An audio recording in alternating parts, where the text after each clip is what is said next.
What are pre-approval letters? Why do you need them? And what's the difference between a pre-approval and a pre-qualification?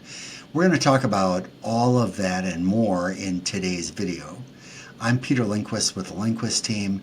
And hey, if you like this video, be sure to give it a thumbs up and please consider subscribing to our channel. I'm here with Travis Andersen, an expert realtor in the Twin Cities area, and we're going to talk through the basics of pre-approval letters. Hey, Peter, welcome. Why don't you tell us what is a pre-approval letter?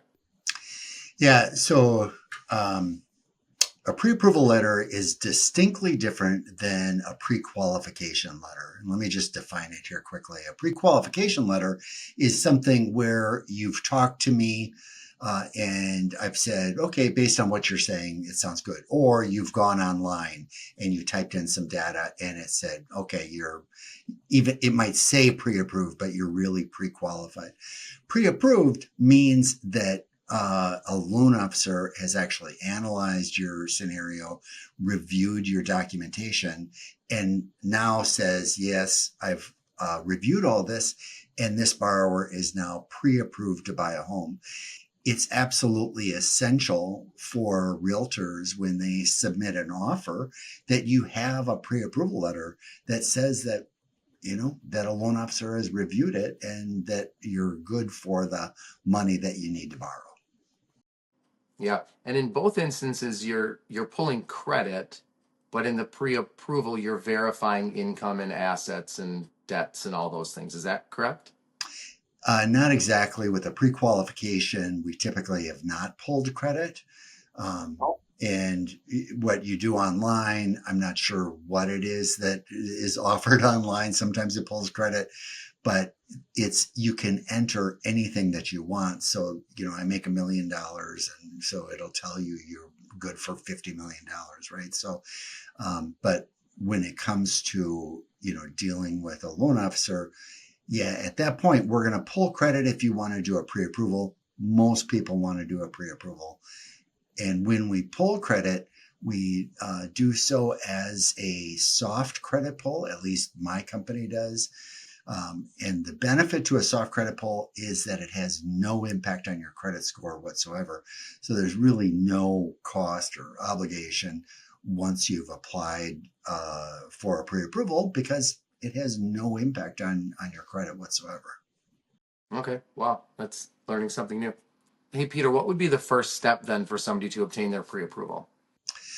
Yeah, so the first step, the first best step is to apply online. So I'll put a link in the description below that has a link to my website. You click apply now.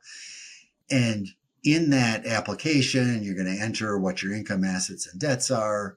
And then it'll do a soft pull on your credit and tell you what your credit score is. Okay. I'll just note that in that application, it really should be simple. It shouldn't take you more than 10 or 15 minutes. It should be information off the top of your head. Where people get stuck is it might say, how much is in your 401k? Well, no one in the world knows how much is in their 401k, right? So you put in an estimate. Don't look it up because it changes every 5 minutes anyways. So go through it quickly so that now I get the data. That data is just coming to me. And now I'm going to connect up with you to review it together, typically on a Zoom call, but it can be on a phone if you prefer. Okay, yeah, good. So first step is application online. A soft credit pull happens, and you said that they actually see their credit score in that application. Is that correct? Yeah, they'll see their credit score. And with me, anyways, I like to meet with my borrowers on a video call. So then I can actually show them their credit report and show them instances where they might be able to improve their credit score. Or if there's a challenge in their credit score, I'll be able to identify that and actually show it to them so that they have an idea of what needs to happen in order to get that repaired. Yeah, and quick, I would say referral to that or reference to that or testimony to that maybe is that you did that for me when I purchased my home 8 years ago. You said, hey, you've got a Kohl's credit card. Why don't you go buy some jeans at Kohl's or something like that, and that'll help your credit. And it did. And I don't use my Kohl's credit card, but it was an example of something that you did for me. Do you use the jeans? Yeah, I'm Okay. wearing them right now. All right, that's What? good. Yeah, yeah. Okay. So they do that kind of first step, and then you schedule a call, and then what types of documentations and things will you require after that phone call? So it's impossible to really tell you without having your application. Um, and that's because everybody's scenario is different. In general, if you're employed, it's going to be your last couple of pay stubs and your last couple of years W-2 statements. If you're self-employed, it's generally going to be your last 2 years worth of federal tax returns. But again, I encourage people to just wait and let me get your data first, and then I'll ask for it. Don't, I'll see people wait on pre-approval because they're waiting for their next pay stub or they're waiting for their W-2. Let's not do that, because you can just tell me all this data is malleable. I can change it in the system. There's no conceivable reason to wait before you apply online. If you are going to start earning, $1 more an hour and that pay stub is 2 weeks from now, just tell me and we'll do the pre-approval based on that. Okay. So Yeah. that's what the process would be. Yeah, that sounds really good. And then you brought up sort of the difference between self-employed and employed. Uh, is there different restrictions, or how does that look for if you're a self-employed borrower, for example? Yeah. So self-employed borrower, kind of in general, the challenge has always been in the mortgage industry that we look at what your net income is. So the self-employed borrower will say, I made $300,000 last year. Well, that might be the gross revenue, but if it cost you $298,000 to earn the $300,000, you made $2,000 from the lender's perspective. So, and there's some intricacies to that I can't just gloss over, um, but that's kind of the basic premise that what we're looking for on your tax returns. Yeah, that makes sense. In short, you have to have earned income and then have evidence of that income through your tax returns as self-employed, correct? Yep. And actually, your statement is true for a buyer also. I mean, a buyer who's employed also. We have to know that you've been working and that your employment or your employment stream, income stream, is anticipated to continue for at least 3 years. Sure. And so we get into all of that, during the application phase. Okay. A lot of times I'll see pre-approval letters come across, Peter, and there will be an expiration date on there. What does that mean, and what happens if we, kind of come up to that expiration date? Yeah, typically that expiration date is going to be 4 months from the date that your credit was pulled, because that's how long that credit report is good for, as according to mortgage guidelines. So it's really simple to update it. We do another soft credit pull at the end of it, and maybe we collect another pay stub to update what your income is. And now that's good for another 4 months.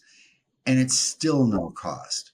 So, I've had people that extend it for a year and a half before they actually buy a home, because it's so simple to extend it. There's no reason to wait before applying online, and let's get started. Right. Yeah, and I know we can't discuss what exact interest rates are, in our videos because it's going to be specific to the market timing and, of course, the borrower themselves. But I assume you're quoting an interest rate at these, with the pre-approval. Uh, Tell me, are they locked into that rate? Do they have, tell me about that process, I guess. Yeah. So when we go through that video call, I'm going to show the borrower what rates are currently, but I'm also going to use some projections into the future to show here's what happens if interest rates are 1/4% higher or 1/4% lower by the time you're ready to buy, because they're absolutely unpredictable. So 99% of the time, you're not locking that interest rate at the point of application. You can, there are many programs where we can lock the rate at application for a period of time. The problem with that has been that in this market, it's been very hard to predict. If I give you a pre-approval today, are you going to be able to buy and close by the end of April? Who knows, because of the shortage in the industry. So that pre-approval, if we lock through the end of April and you're not closing until June, was kind of a pointless effort. Yeah, that makes sense. Yeah. So Peter, we've covered a lot, obviously, and we're not going to be able to cover everything, but at this point in this video, what else do you think a buyer watching this should know about pre-approvals? So I'm going to just boil it down to don't wait. Even if you're not buying for 2 years, let's just pull it now, because now I can give you kind of pointed advice based on your financial information. So that's one thing. And then the second thing is changes to your financial status after the pre-approval can nullify your pre-approval. So yes, the pre-approval is good for 4 months, assuming that everything is essentially the same or better. But you lose your job or have income changes or change your job, now that pre-approval is null and void. And now we need to update it with whatever the new information is. And again, that's fine and easy, but some people assume that once I've given you a pre-approval letter, that's static and that's it's good as gold. And it's not as good as gold, because it's subject to what your financial status is going forward as well. Yeah, that makes sense. I think of it sort of as an audit. It's almost like you're auditing, the lender is going to audit your personal financial capabilities. And that audit takes a couple of weeks. And if they find something that isn't what we thought it was at pre-approval, it's going to change the outcome of that pre-approval, correct? Yeah, that's it. That is a good way to put it. I'm going to clarify, though, when you mentioned a couple of weeks, a pre-approval can be done in as little as 2 hours. Sure. Once you've applied online and look at your stuff, and then I go. Some of them take longer because we need to get more data and we need to get some more answers to it. But just want to answer, because a lot of people have that question: how long does it take? And it can be very, very fast. Yeah, perfect. I think that's great, Peter. I just want to say thanks to everybody watching the video. All right, Travis. Well, thanks a lot for talking with me today about pre-approval letters. If I can say one big thing is, please don't wait. Let's get started right now on it. And thanks for watching today.